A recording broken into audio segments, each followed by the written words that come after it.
반갑습니다. 소개받은 저는 하금철이라고 하고요. 네, 오늘 이렇게 뜻깊은 행사에 첫 시작을 알리는 이 프로그램을 맡겨주셔가지고 너무 감사드립니다. 그리고 떨리네요. 제가 서울에서 이렇게 막 내려와가지고 오늘 그 행사가 이루어지는 그 행사장 주변도 한번 둘러보고 이 앞에 그 학예에 치르고 있는 유치원 그 아이들의 사진도 좀 보고 이렇게 했는데, 이런 공간에서 좀 이렇게 특색 있는 무대에서 이제 강의를 하는 것도 저한테는 되게 그 뜻깊은 시간인 것 같아요. 제가 사실 뭐 이런 강의를 자주 하는 건 아니지만 가끔 가다가 이렇게 초대를 받아가지고 뭐 특히나 이런 시설과 관련된 주제로 강의를 하는 때가 가끔은 있는데요. 오랜만에 하는 거기도 하지만 이런 그 일종의 스테이지 무대에서 하는 건 또 처음이어가지고 되게 떨리기도 하고, 좀 그 깊이 있는 이야기들을 여러분들하고 또 소통하면서 나눌 수 있을 것 같아가지고 많이 설렙니다.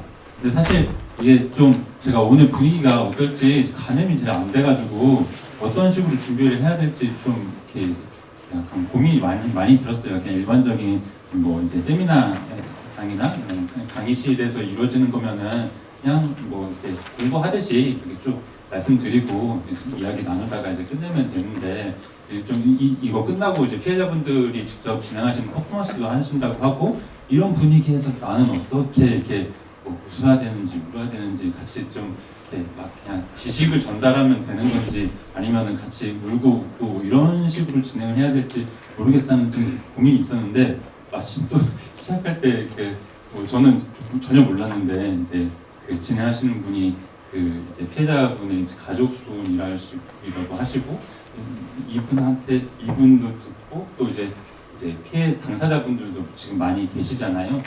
네, 그런 자리에서 제가 어떻게 이야기를 할 수 있을까? 왜냐면은 사실 제가 집단 수용 시설의 역사를 이제 말씀드린다고 했지만, 사실 뭐 제가 아는 것보다 그 실제 그 시설이라는 공간을 경험하신 분들이 몸과 인생을 통해서 겪고 알고 있는 것이 더 크고 뭐 우리한테 가져다 줄 수 있는 울림이 큰 것일 텐데, 제가 뭐 그냥 2차적으로 남한테 들은 거, 뭐 책이나 자료를 통해서 이제 접하는 것을 정리해서 말씀을 드리는 게 어떤 의미가 있을까 좀 고민이 많이 되긴 했어요. 근데 어쨌든 오늘 부산의 괴물상가 이 행사를 통해서 이제 나누려고 하는 여러분들의 어떤 그 마음을 이제 이따가 퍼포먼스를 통해서 또 깊이 있게 나누시겠지만, 그것을 하시기 이전에 뭐 우리가 한 번쯤 이 집단 수용 시설에 대한 그 문제를 고민함이 있어서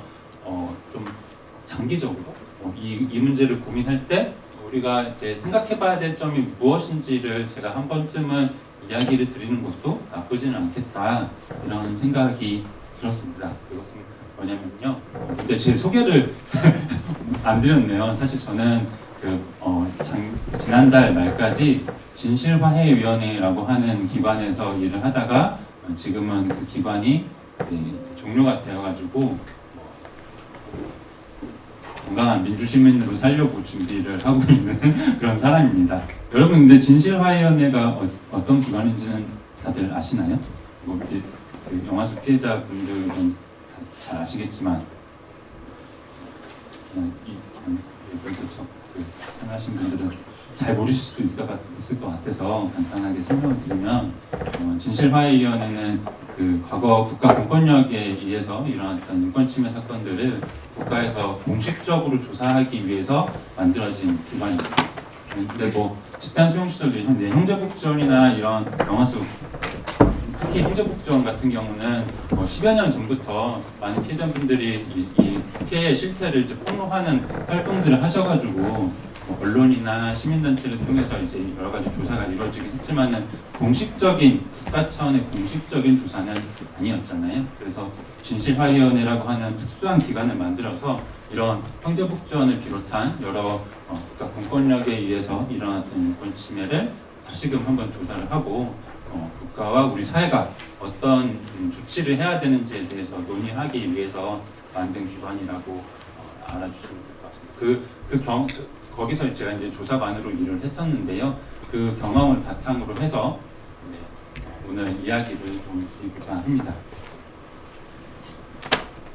근데 뭐 제가 이야기를 드리려고 하는 것이 앞서도 말씀드린 것처럼 여기 피해자분들도 계시는데 이 각각의 집단 수용 시설에서 어떤 일이 있었고 어떤 비극적인 참상이 있었는지 제가 뭐 제 입으로 말씀드리는 거는 별로 큰 의미가 없을 것 같아요. 왜냐하면 많은 피해자분들이 언론을 통해서도 많이 증언을 하셨고 또 이따가 퍼포먼스나 여러 가지 행사들을 통해서 여러분들이 접할 기회가 많이 있을 것 같아가지고 제가 말씀드리고자 하는 거는 역사라고도 말했지만 이 역사가 하나하나 시설에서 벌어졌던 일들을 캐묻는 거라기보다는 이런 집단 수용 시설이 특히 부산 지역에서 왜 만들어졌고 인권 침해가 발생하는 그런 시설들이 왜 수십 년 동안 유지될 수밖에 없었는지, 그리고 몇몇 시설들은 문을 닫고 또 몇몇 시설들은 아직도 운영이 되고 있는데 그게 우리 사회에 미친 영향은 뭐고 우리가 그것을 통해서 무엇을 고민해야만 하는지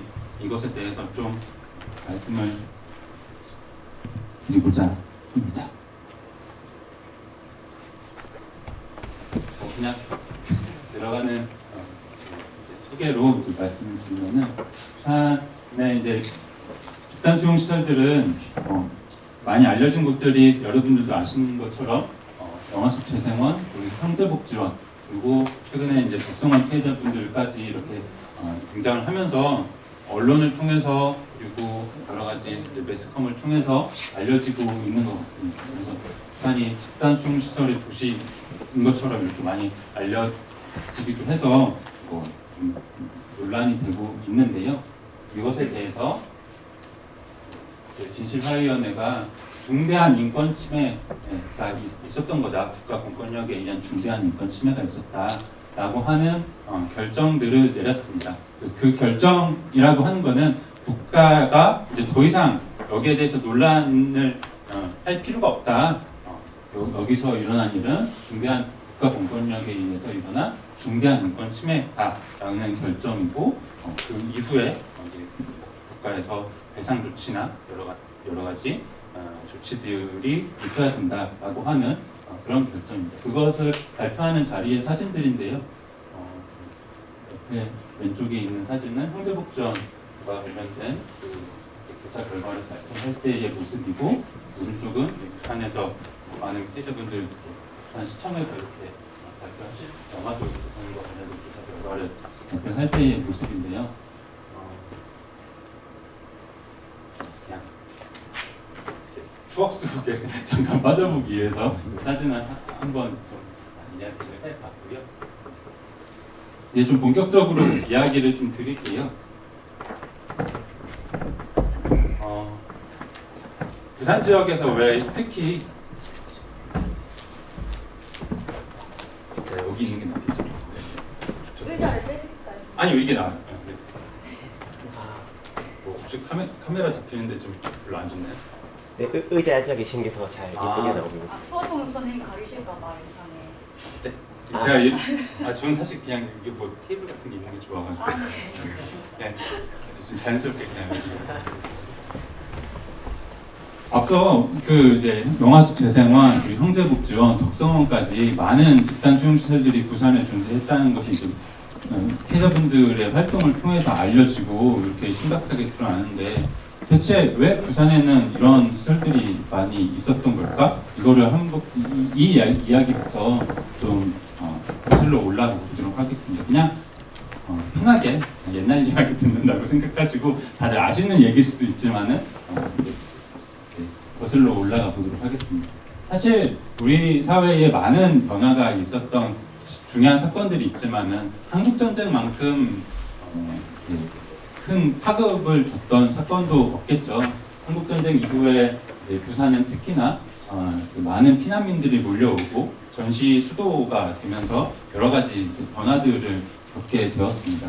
그래서 이제 1945년경에는 부산 인구가 28만 명밖에 안 됐다고 해요. 근데 이제 해방이 되고 나서 많은 이제 일본에 건너가 있던 이제 한국 조선인들이 이제 귀환을 하면서 이제 부산 항으로 이제 몰려들고 뭐 이러다 보니까 49년경에는 갑자기 한 2배 가까이 증가를 하고, 그리고 전쟁이 발발한 이후에는 많은 사람들이 피난을 오다 보니까 인구가 대거 늘어났다고.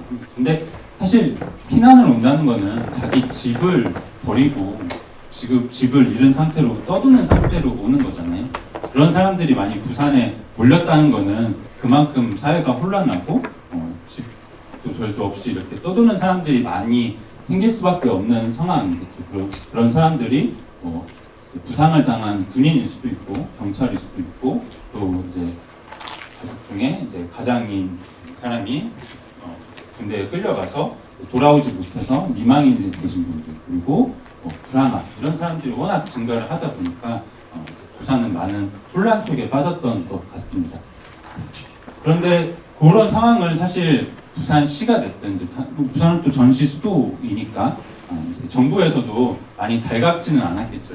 많이 좀 사회를 안정시키기 위해서 이런 사람들에 대한 대책이 필요하다라고 생각을 했는데 그 대책이라고 하는 게 우리가 생각할 때는 집도 절도 없이 이렇게 되게 불안정하게 살고 있는 사람들이니까 복지 대책을 마련을 해서 일자리를 준다든지 집을 이렇게 잘 갖출 수 있도록 이렇게 지원을 해준다든지 이런 것이었으면 참 좋았겠지만 그 당시에는 그럴 여력이 많이 없었던 것 같아요. 그래서 전쟁고아나 상위군견, 미망인 이런 사람들을 다 불황을 한다라는 도시 하층민 집단이라고 보고서 이들에 대한 대책을 좀 이들이 그냥 가만히 냅두면은 좀 불안정하게 돌아다니면서 범죄를 저지를 수도 있고 되게 사회에 위험을 가할 수 있는 존재다라고 생각을 해서 좀 경찰력을 동원해서 이 사람들을 통제하고 좀 어딘가에다가 몰아넣고 이런 방식으로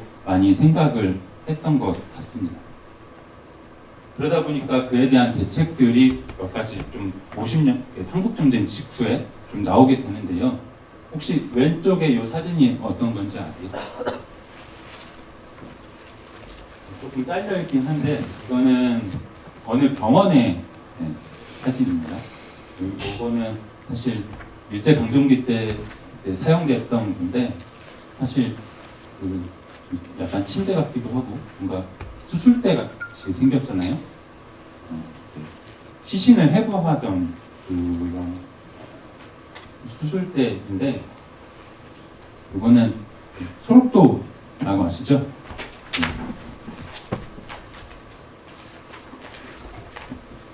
한센인 환자들이 수용되어 있던 공간인데 일제강점기 때 만들어져가지고 한센 환자들이 많은 인권 침해를 당하기도 했던 그런 공간인데 그게 사실 해방 이후에까지 계속 유지되어 왔습니다. 근데 부산 지역에 이제 몰려드는 하는 그 피난 인구 중에는 환자들도 많고 그 중에는 이제 그 한센 나 환자가 불황 상태를 이제 떠도는 경우가 많았는데 그런 사람들을 경찰이 이제 단속을 해가지고 부산 지역에 어떤 그 정착할 수 있는 공간을 마련해 주는 것이 아니라 그런 소록도 갱생원에 보내가지고 수용을 했습니다. 이게 사실 소록도 갱생원 그 병원은 60년대, 70년대까지 계속 운영이 됐던 건데 사실 한국전쟁 당시에도 요긴하게 쓰였던 거죠. 그리고 오른쪽에는 사실 드라마 그 캡처 화면을 갖고 왔는데 보신 분들 있나요? 네. 왕초. 왕초가 사실 왕초 요 드라마가 차인표가 그 주연을 했던 드라마인데 이게 사실 실존 인물을 다루는 거잖아요. 누구를 다룬? 김춘삼. 그쵸. 다들 잘 아시네요. 김춘삼이라고 하는 소위 거지왕이라고 불렸던 사람의 일대기를 미화해서 아름답게 미화해서 다룬 드라마인데요. 근데 왜 김춘삼은 거지왕이라고 불렸을까요? 사실 김춘삼이 거지여서가 아니라 그 김춘삼이라고 하는 사람이 그 부산 지역에 이제 불황하나 이런 사람들을 이제 구걸하고 이렇게 이제 걸식 이렇게 하면서 살았던 사람들을 다 휘어잡아가지고 한 군데에 몰아넣고 수용하면서 그들을 바탕으로 하나의 권력을 갖고 행세를 했기 때문에 사실 거지왕으로 불림을 할 수 있었던 거거든요. 부산 지역에 있었던 그 시설의 이름은 합심원이라는 곳입니다. 이거는 김춘삼이라는 개인의 어떤 그 사업이기도 했지만 부산 지역에 그 떠도는 사람들을 이제 단속해가지고 경찰이 단속을 해가지고 이 합심원이라고 하는 시설에 직접 이제 그 수용을 시켜주고 이런 그 공권력과의 관계가 끈끈하게 있었기 때문에 운영을 할 수 있었던 곳이었던 거죠. 그런 이제 그 김춘삼의 삶을 이 드라마로도 이제 표현을 하기도 했는데 어쨌든 당시 한국전쟁 직후에 매우 불안정한 그 사회상을 좀 통제하기 위해서 이런 그 당시에 민간에서 존재를 했던 여러 가지 수용시설, 합심원을 비롯해서 그리고 또 저 멀리에 있는 소록도라고 하는 섬에 있는 시설까지 활용해가지고 이제 경제적으로도 불안하고 전쟁에 떠밀려서 이제 왔던 사람들을 이렇게 수용하는 작업들이 시작이 됐던 것입니다.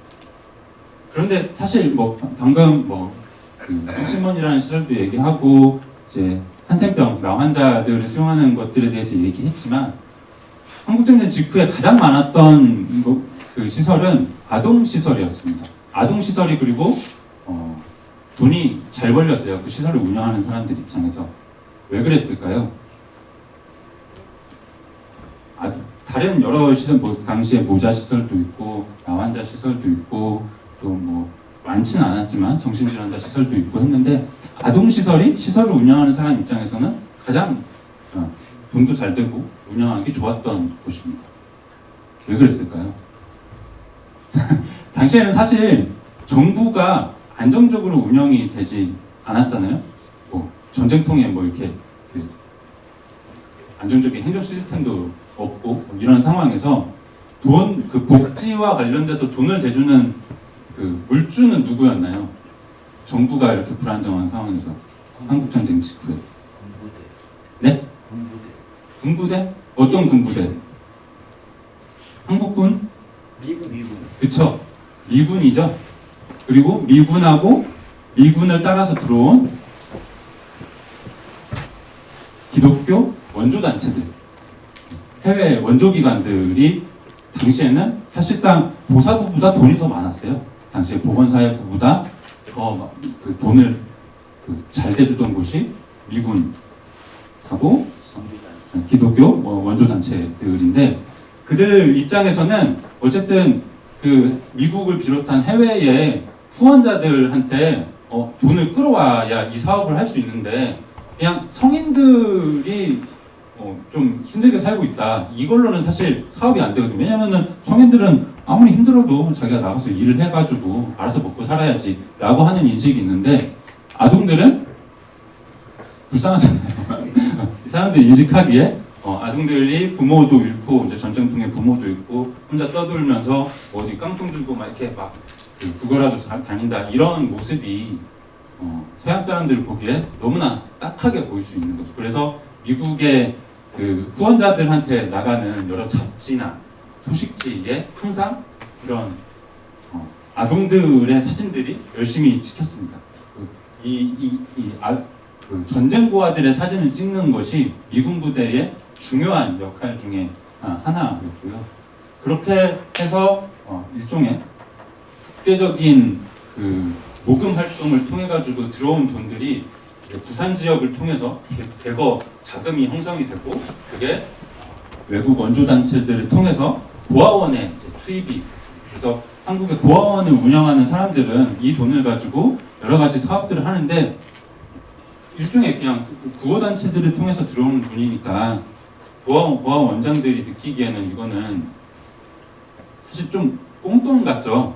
그들 입장에서는 당연히 아동들한테 돌아가야 되는 돈이긴 하지만은 뭐 정부도 제대로 안 들어가고 감사도 잘 없으니까 이 돈을 가지고서 일종의 비리를 해먹기가 너무나 좋았던 거예요. 그래서 당시 신문에 이런 그 4컷짜리 만화가 실리기도 했습니다. 김승옥이라고 하는 소설가죠. 이 사람이 이제 만화를 실었는데 여기에 보면은 약간 그 풍자적으로 이렇게 그린 거예요. 파고다 영감이라고 하는 요 만화에다가 처음에 보면은 예배당이나 가볼까나 하고 이제 왔는데 아니 고아원 원장도 왔군 하면서 이제 지나가던 분이 이제 이야기를 하죠. 그러니까 그 고아원 원장은 하나님 아버지시여 부디 미국 사람들의 심령에 성령을 나리사 올겨울엔 구호물자를 많이 보내주세요. 이렇게 하면서 그 구호물자를 많이 보내달라는 건 뭘까요? 이 돈을 가지고서 아동들한테는 조금만 주고 이제 창고에다 막 쌓아놓고 이거를 그 자기가 다 먹기에는 너무나 많은 양이니까 뭐 국제시장 같은 데다 이제 갖다 이제 파는 거죠. 그걸 가지고서 자기 부를 축적하기도 하고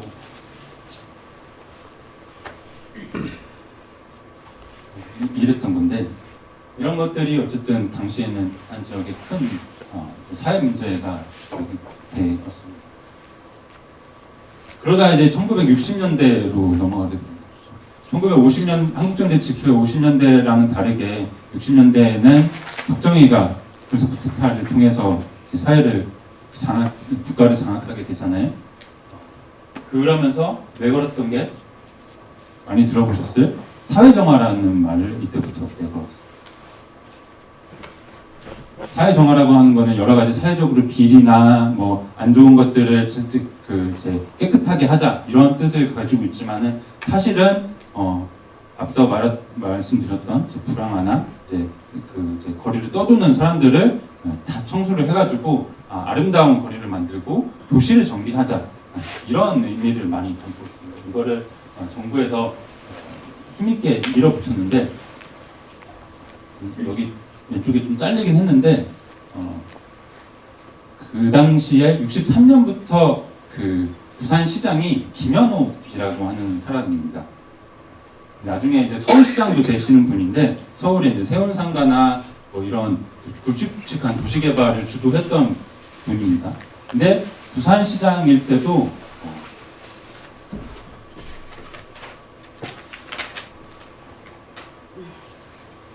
기억력이 좀 안 좋아요. 부산시장이 됐을 때도 이 김현욱 시장이 도시개발을 어마어마하게 진행을 했다고 해요. 그러면서 50년대 내내 방치되어 있던 뭐 여러 가지 판자촌이나 이런 무허가 주택들을 철거하는 사업을 해서 도시개발을 아주 의욕적으로 추진해서 이 사람 별명이 불도저 시장이라는 별명이 붙었대요. 근데 이렇게 무허가 주택들 철거하고 나면 거기에다가 좋은 건물 막 세우고 그러고 나면 원래 그 자리에 살고 있던 사람들은 사실 갈 데가 없잖아요. 그러니까 길바닥에 나앉게 되는 거죠. 그래서 이 사람들을 아까 말씀드렸던 그런 시설들에다가 다 몰아넣자라고 이렇게 하게 되는 건데 그냥 시설에만 몰아넣으면은 이 사람들한테 밥도 주고 뭐 잠자리도 주고 이건 돈만 드는 거니까 어떤 식으로든 이 사람들을 일을 시키게 해야겠다라고 해서 하나하나 정책들을 만드는데 그게 개척단이라고 하는 사업입니다. 금성개척단이라고 하는 거를 뿌려가지고 산을 개간 사업을 한다든지 아니면은 간척 사업 이런 것들을 추진했고 또 아까 김춘사님이 만들었던 그 합심원이라고 하는 시설에 많은 사람들을 또 수용해가지고 이 사람들을 자활대로 차출을 해서 이렇게 여러 가지 도시개발에 필요한 여러 가지 인력으로 사용하는 모습들을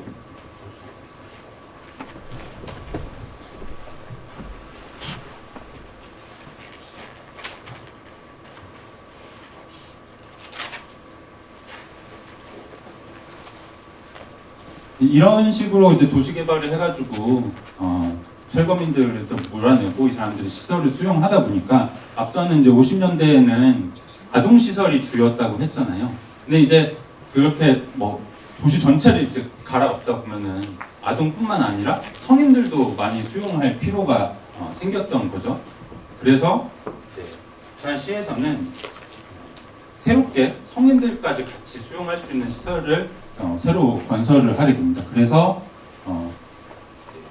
61년도에 여러분들 잘 아시는 영화숙이 원래는 다른 지역에 있다가 장림동으로 이전을 하게 됐는데 그 장림동 영화숙 땅 바로 옆에 재생원을 세우게 되죠. 영화숙은 원래 조그맣게 있었던 아동시설이었는데 재생원을 거기에다가 같이 건축을 하면서 성인들도 같이 수용을 하는 그런 시설을 만들게 되고 그 재생원의 운영도 영화숙을 운영하던 재단법인 영화숙이 같이 운영을 하게끔 하는 그런 방식으로 체계를 만들게 됩니다.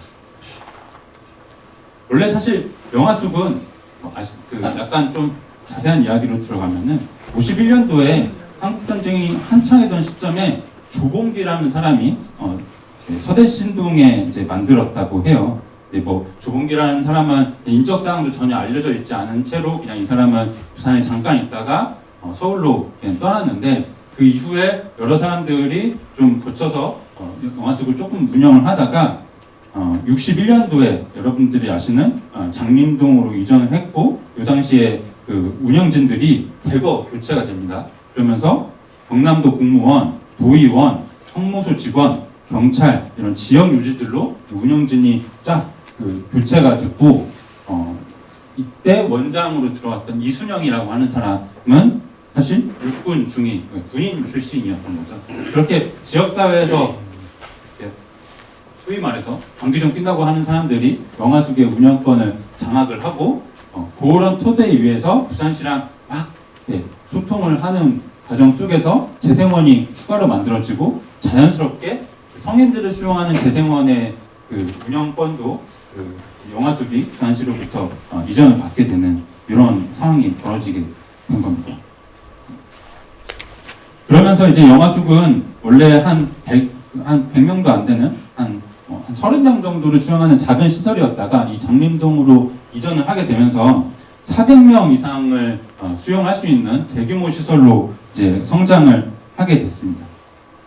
수용 규모가 날이 갈수록 이렇게 성장을 했고 앞서 말했던 그 개척단에 인력을 보내는 일종의 허브 같은 역할을 하게 됐습니다. 그리고 이후에 이제 60년대에 부산시 최대 수용시설로 성장했던 이 영화숙 재생원이 여기 왼쪽에 기사를 보시면은 신평동의 유휴지를 개관을 해서 불황아를 1차 100명 이렇게 투입을 시켰다. 이런 기사에도 볼 수 있듯이 이제 온갖 좀 노역 사업에 이렇게 수용됐던 사람들을 투입을 하는 이런 식으로 이제 발전을 하게 되고요.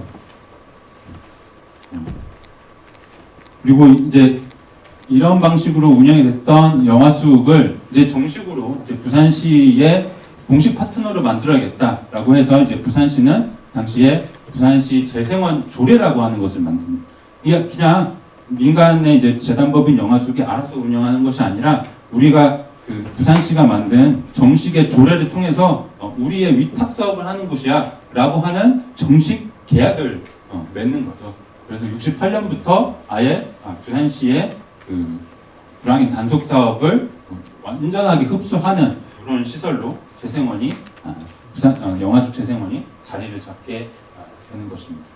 그래서 이렇게 아예 부산시에 등을 업고 운영이 됐던 영화숙에서는 온갖 인권 침해가 발생을 했다라고 하는 건 여러분들이 잘 아실 거예요. 그래서 당시의 기사에는 사형장화한 불황아 수용소라고까지 표현이 됐습니다. 사형이라고 하는 거는 뭐 죽인다는 게 아니라 뭐 한자 표현에도 알 수 있듯이 사적으로 그 형벌을 가하는 공간입니다. 우리나라에서의 형벌이라고 하는 거는 그 재판을 통해 가지고 뭐 몇 년형 이렇게 받아가지고 감옥에 간다든지 범죄를 저지른 사람에 대해서 이렇게 공식적으로만 일어날 수 있는데 불안하 수용소라고 하는 곳에서 자기들 멋대로 이렇게 단속하는 사람들이 나서가지고 부산역 이런 데서 사람들 이렇게 잡아와가지고 사설 이런 불안하 수용소에 가둬놓고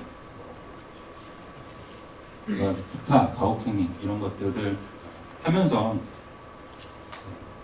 사적인 형벌을 가한다 이런 것들이 이제 크게 이제 논란이 되기 시작했습니다.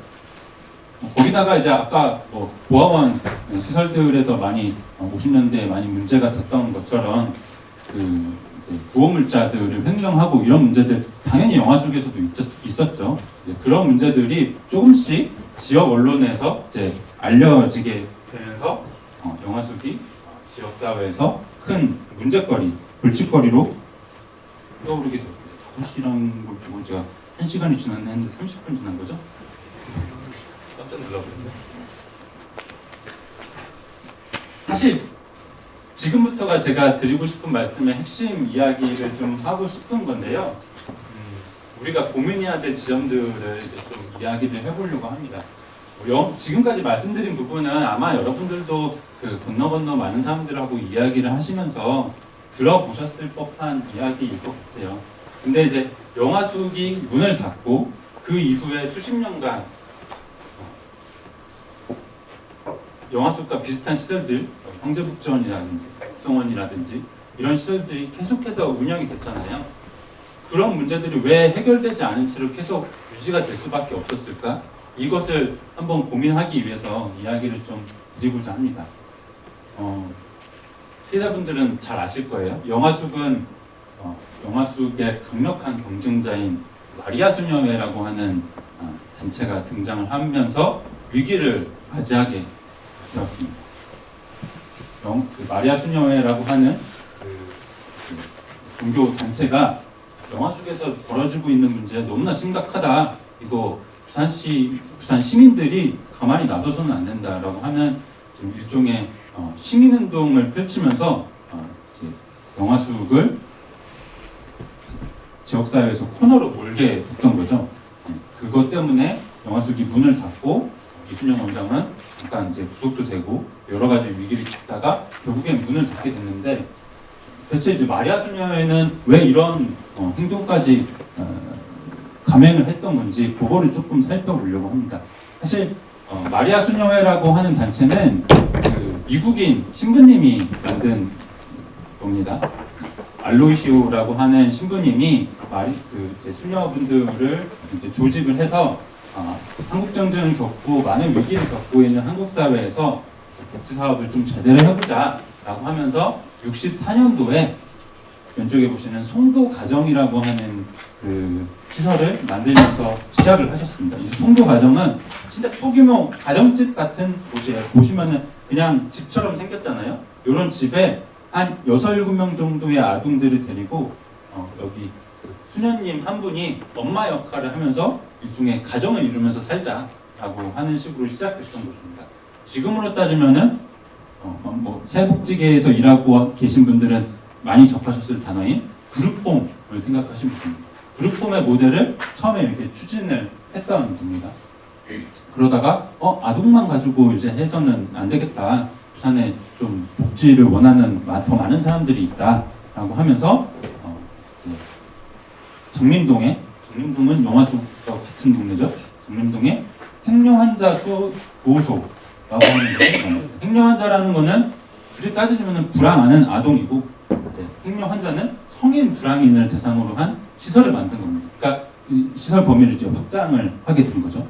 근데 행려환자 보호소 여기서 장림동에서 운영을 하다 보니까 가까운 곳에 영화숙이 있고 영화숙에서는 아동들은 막 이제 부산역 뭐 이런 그 사람 밀집한 곳에서 이제 애들을 이제 투입해가지고 이렇게 강제로 끌고 오고 강제로 수용을 해서 뭐 거기서 몽둥이 찜질하고 뭐 이런 것들을 숱하게 볼 수밖에 없는 공간에 있었던 거죠. 그래서 이거 이대로 두면 안 된다라고 하는 생각이 들어서 이제 대책을 요구하고 이제 마리아 수녀회를 운영하던 알로이시오 신부가 아예 뭐 부산시장, 검찰총장 뭐 이런 사람들 찾아가가지고 이제 영화숙의 아이들을 구출해야 됩니다라고 하고 청와대에도 탄원도 넣고 이러면서 지역사회를 시끌시끌하게 만들기 시작했습니다. 그래서 벌어진 게 70년대에 영화숙 아동 구출을 위한 서명운동이라고 하는 거를 시민들을 한 명 한 명 만나가면서 이렇게 했습니다. 근데 요거를 하기 직전에 그 마리아 수녀회에서는 그 영화숙의 원장인 이순영하고 협상을 했어요. 그냥 시민들을 대상으로 한 서명운동을 하기 전에 이거는 사실 사회적으로 영화숙을 좀 매장을 하려고 하는 그런 움직임이니까 그거 하기 전에 영화숙 원장 이순영을 만나가지고 아동들 너무 불쌍하니까 내가 일부 그 구호물자 같은 거 이제 미국에서 받아가지고 너희들한테 줄 테니 아동들 우리한테 넘겨라. 우리가 애들 잘 먹이고 잘 해보겠다 해가지고 뭐였지? 숫자를 잘 기억을 못하겠습니다. 2만 달러에 해당하는 피복과 식량을 지원해 주는 대신 200명의 아이들을 마리아 수녀회가 영화 속에서 인수를 하게 됩니다. 그렇게 해가지고 운영을 해보니까 아이고 이 애들 너무 불쌍하다. 200명만 데리고 와서는 안 되겠다. 영화 속에는 한 600명 정도의 수용 규모가 있었을까? 400명이 남아 있는 거잖아요. 이 사람들 다 구출해야겠다. 라고 해가지고 이렇게 대규모의 서명운동을 벌이고 나서게 된 거. 그래서 결국에는 이런 분위기를 견디지 못해가지고 부산시도 대책을 마련을 하게 되고 원래 그 영화 속 재생원에 있었던 600명의 아이들을 그 마리아 수녀회가 운영하는 그 시설이나 아니면 다른 여러 아동 시설로 분산 배치하고 영화숙의 원장 이순영은 쫓아내고 결국에는 70년대 초에 영화숙은 문을 닫게 되었습니다. 그렇게 이제 나름대로 잘 마무리가 됐죠. 영화숙 재생원 사건 자체는. 그러면은 그 이후에 부산시는 불황화 문제를 어떻게 대처를 했냐라고 했을 때 사실 영화숙과 재생원은 아동과 성인을 같이 수용하던 시설로 이렇게 거대하게 운영이 됐던 거잖아요. 근데 이렇게 한꺼번에 하지 말고 이제는 이제 부산시가 나눴습니다. 마리아 수녀회가 운영하는 이제 그 영화숙 아동들을 이제 인수를 받으면서 소년의 집이라고 하는 시설을 새로 만들었어요. 그 소년의 집에서는 18세 미만 불황 아동들만 수용을 하자. 그리고 재생원에서 수용됐던 18세 이상 성인들은 별도의 시설, 칠성원이 맡아라 라고 하면서 나눠놨습니다. 근데 칠성원 얘기부터 간단하게 하고 넘어간다면은 칠성원은 원래는 그 조만한 육아시설하고 노인 그 양로원을 운영하던 곳이었어요. 그러니까 사실 조금 힘없고 좀 이렇게 반항도 덜 하고 이런 사람들을 다루던 곳이었는데 이제 갑자기 18세 이상 성인들 좀 뭐라고 이렇게 통제를 하려고 해도 말도 잘 안 듣고 하는 사람들을 관리하다 보니까 너무나 힘든 거죠. 탈출도 많이 하고 이 사람들 다뤄본 경험도 많이 없는 칠성원이 다루다 보니까 한 2, 3년 하다가 나 못하겠다 손을 놔버렸어요. 그러고서 이제 성인들을 수용할 수 있는 기관을 부산시가 이제 못 찾고 있던 상황인데 그때 등장을 한 게 박인근. 박인근은 원래 용당동에서 형제육아원을 운영하던 사람이 성인 불황에 수용하는 거 내가 한번 해볼게 라고 나서면서 주례동에 어마어마한 땅을 부산시로부터 불화를 받으면서 형제복지원을 만들고 이때부터 본격적으로 성인 불황까지 같이 수용하는 시설들을 만들게 된 거예요. 그래서 1975년도에 이 복지센터 세우기로라고 한 게 이제 주례동에 형제복지원을 세운다라는 뜻이에요. 그렇게 하면서 이제 형제복지원이 짜잔 하고 부산 지역사회에 어마어마하게 등장을 했던 거고 이거는 그렇게 된 결과가 무엇인지는 여러분들도 너무나 잘 아시죠. 형제복지원에서 그 이후에 어떤 인권 침해 참상들이 벌어졌는지는 잘 아시리라 생각합니다. 지금 얘기해 볼 거는 이제 소년의 집에 대한 건데요. 아까 말씀드렸다시피 소년의 집을 운영을 한 마리아 수녀회는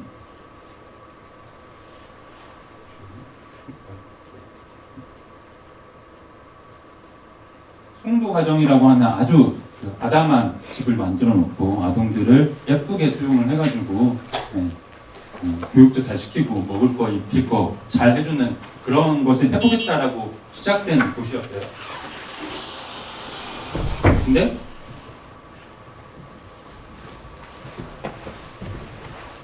그런 기조가 소년의 집에서도 계속 유지가 됐는지가 중요한 문제겠죠.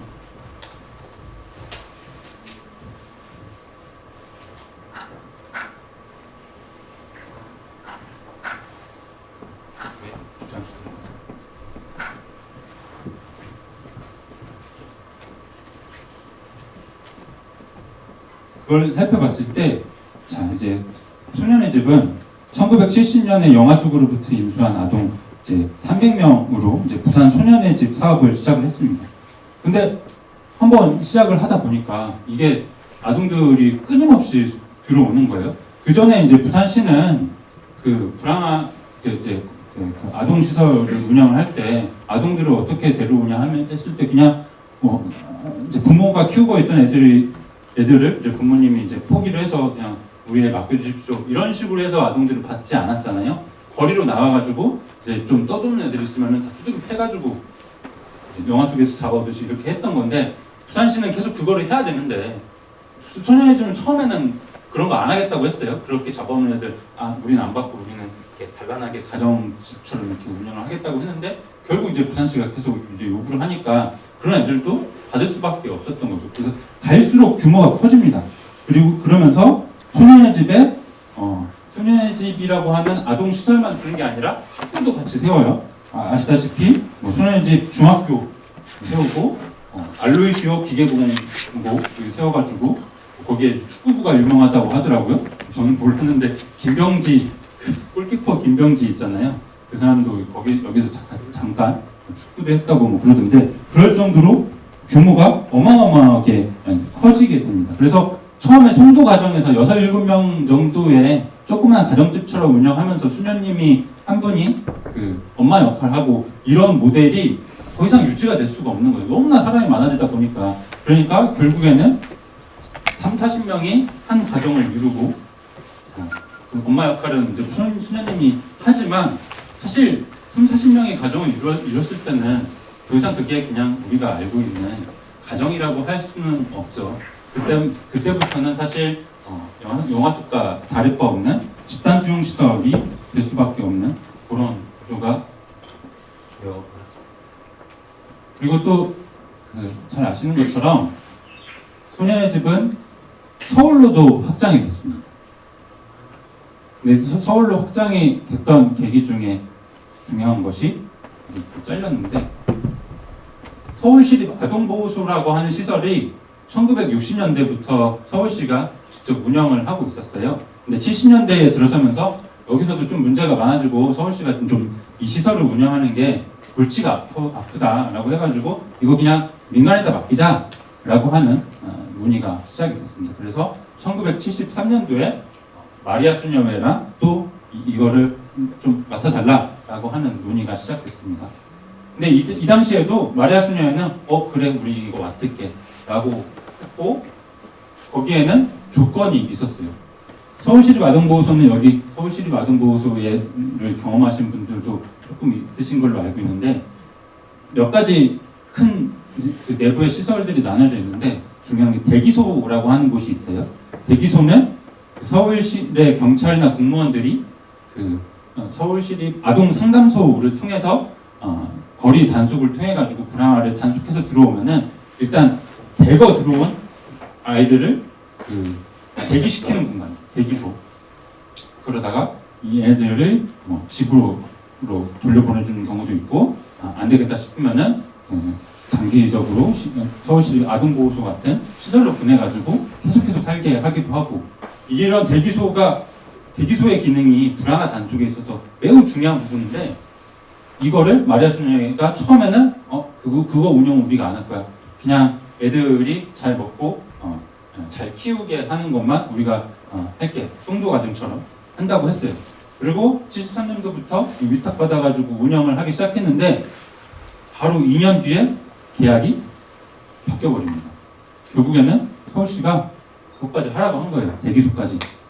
물론 수녀님들이 봉고차 끌고 나와가지고 서울역 이런 데서 불황아 단속을 하진 않지만은 그렇게 해서 잡아온 아이들을 대기소에 가둬놓고 다른 시설로 보낼지 아니면 가정으로 보내줄지 아니면은 서울시립 아동부에서 오랫동안 데리고 있을지 이런 것까지 다 하게 됐던 겁니다. 그러니까 이 시설의 규모는 어마어마하게 클 수밖에 없죠.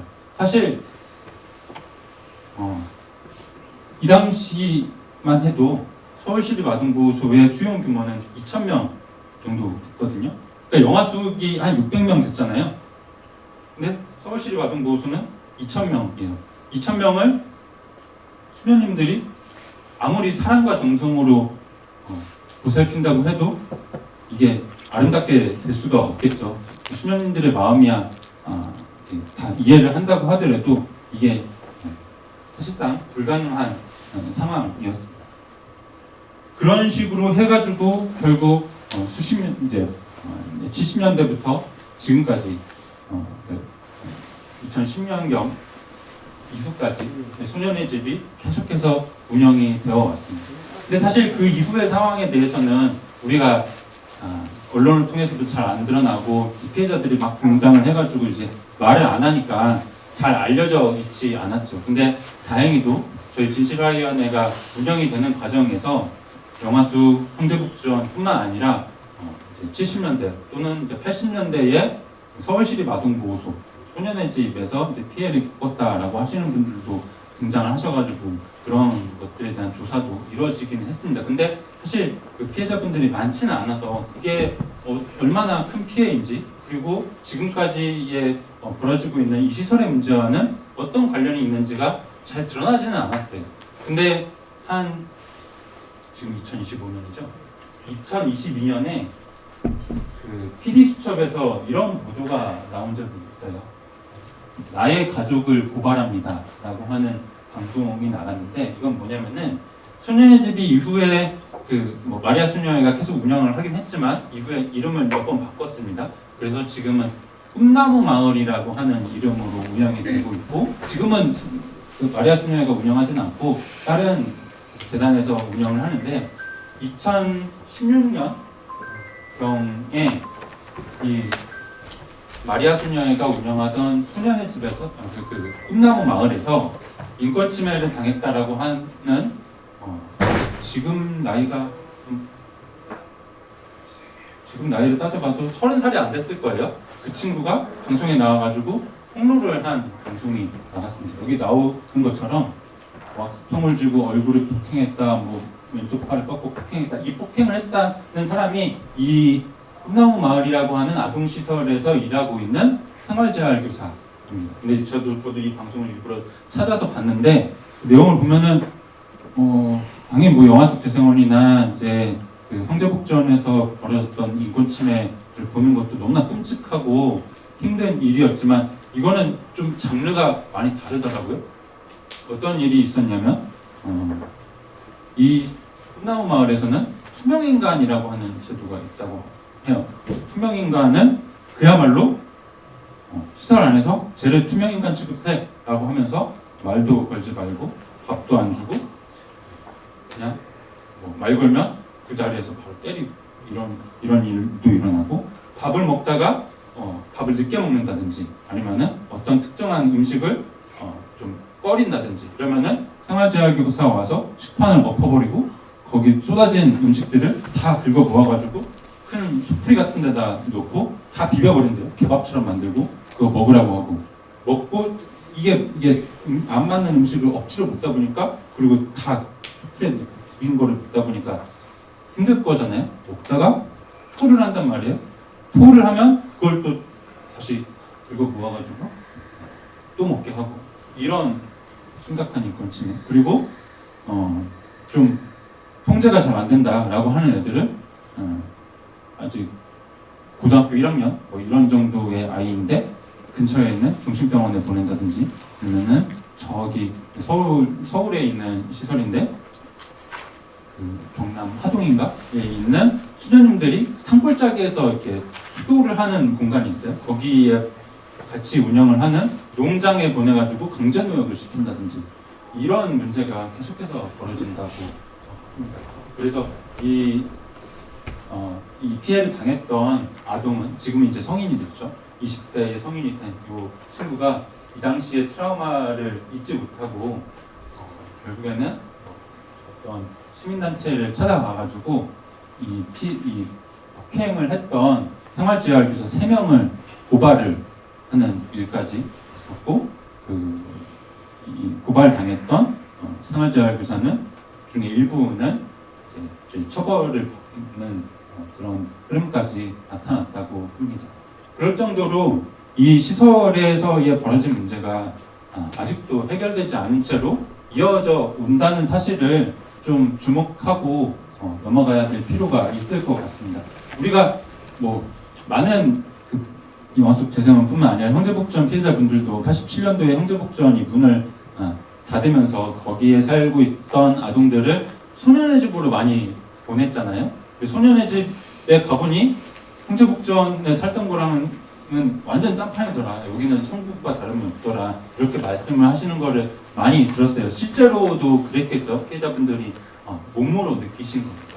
근데 사실 우리가 선택해야 되는 세상이 형제복전이라고 하는 A 시설, 소년의 집이라고 하는 B 시설, 요 두 가지 선택지만을 놓고 우리가 생각할 필요는 없는 거잖아요. 우리는 더 나은 세계를 만들어야 되고 더 나은 삶을 살아가기 위해서 피해자분들과 그리고 우리 사회의 많은 사람들과 소통하고 대안을 찾고 이래야 되는데 이 두 가지 선택지만 놓고 우리가 미래를 상상한다는 것은 너무나 끔찍한 일인 것 같아요.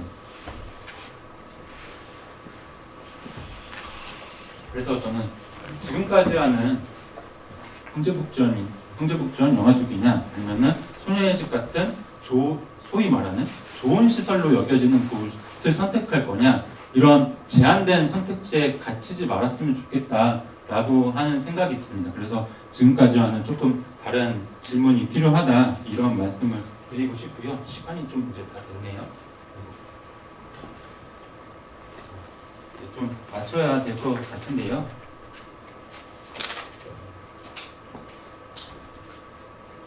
제가 이제 마지막으로 이제 드린 형제복전 영화숙 같은 나쁜 시설을 선택할 거냐, 아니면은 그나마 조금 더 낫다고 여겨지는 좋은 시설로 갈 거냐, 이 선택지 말고 다른 것들을 상상을 해야 된다라고 하는 저의 문제의식을 던져준 친구가 있었습니다.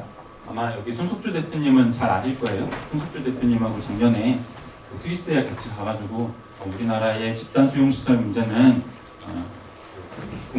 유엔에서 정한 고문방지 협약을 위반을 한 거다. 그렇기 때문에 유엔이 나서서 이것을 해결해 달라. 한 대한민국 정부가 이 시설 문제를 근본적으로 해결할 수 있는 대안을 만들 수 있도록 그 압력을 좀 행사해 달라. 이렇게 청원을 하러 가실 때 같이 갔던 박경인이라고 하는 피플퍼스트 센터의 대표를 맡고 있는, 지금 피플퍼스트는 발달장애인들이 스스로 자기 권리를 이제 행사하는 운동을 하자라고 해서 만든 단체인데, 발달장애인들이 워낙 그 시설에 많이 수용돼서 인권 침해를 많이 당하고 있잖아요. 과거부터 지금까지. 그래서 이 친구가 이런 스위스에 가가지고 이런 발언을 했더라고요. 그 발언을 했던 것을 같이 읽으면서 오늘 제가 말씀드리는 이야기는 마치도록 하겠습니다. 제가 친구의 박경인 대표님의 이야기를 읽어드리도록 하겠습니다. 자기 삶을 이야기하신 거예요. 저는 좋은 시설이라 불리는 곳에서 살아왔습니다. 그러나 그곳에서도 학대는 일상이었습니다. 저는 14살 때 큰 시설에서 소규모 그룹홈으로 갑자기 이동되었는데, 시설은 그룹홈이 따뜻한 집이라며 제가 더 나은 생활을 할 거라고 말했습니다. 하지만 저는 그곳에서 끔찍한 학대를 당했습니다. 그룹홈에서 한 직원은 일상적으로 아이들을 때렸습니다. 다른 직원들도 이 사실을 모른 척 했습니다. 그러다 죽고 싶지 않아서 사실을 폭로하게 되었습니다. 그 직원이 그만두면서 학대는 끝날 줄 알았지만 직원들은 내가 문제를 일으켰다고 구박하고 비난했습니다. 저는 살아남기 위해서 직원의 눈치를 살피고 잘 보이기 위해 노력해야만 했습니다. 저는 탈시설을 하고 싶었지만 아무도 알려주지 않았습니다. 시설에서의 삶은 매일마다 무너지는 자신을 견디는 일입니다. 이것은 사람을 무너뜨리는 폭력입니다. 하지만 한국 사회는 이를 폭력이라고 인정하지 않습니다. 제 마음의 고통은 눈에 보이지 않으니까요. 분명히 말합니다. 시설은 인간의 존엄을 해치는 폭력입니다. 관리 대상으로만 존재하는 이들에게 남는 것은 오로지 생존뿐입니다. 이렇게 이야기를 전했는데요. 박경인 대표가 말했던 것처럼 저는 나쁜 시설, 좋은 시설이라고 하는 것은 없는 것 같습니다. 물론 영화숙, 형제복전 너무나 나쁜 시설이고 우리가 그 역사로부터 극복하기 위해서 피해자분들의 말을 듣고 여러 가지 노력들을 하는 거죠. 근데 그 노력이 황제북전 영화 속은 나쁜 시설이었으니까 우리 좀 좋은 시설 만들어 보자 라고 하는 데서 그쳐서는 안 된다 라고 생각합니다. 시설이 아니라 갇혀있는 삶이 아니라 조금 더 자신의 마음껏 자유를 누리고 인간다운 삶을 누릴 수 있는 우리의 사회를, 그가 장애인이든 과거에 집 없이 떠도는 불량인이었든 상관없이 지역사회에서 누구나 자유롭게 자기 권리를 누리는 그런 사회를 만드는 노력으로 나아가는 것이 우리가 오늘 이 자리 포함해서 피해자분들의 이야기를 듣고 같이 고민을 나누는 목적이 되어야 되지 않을까라는 생각을 말씀드리면서 이야기를 마치도록 하겠습니다.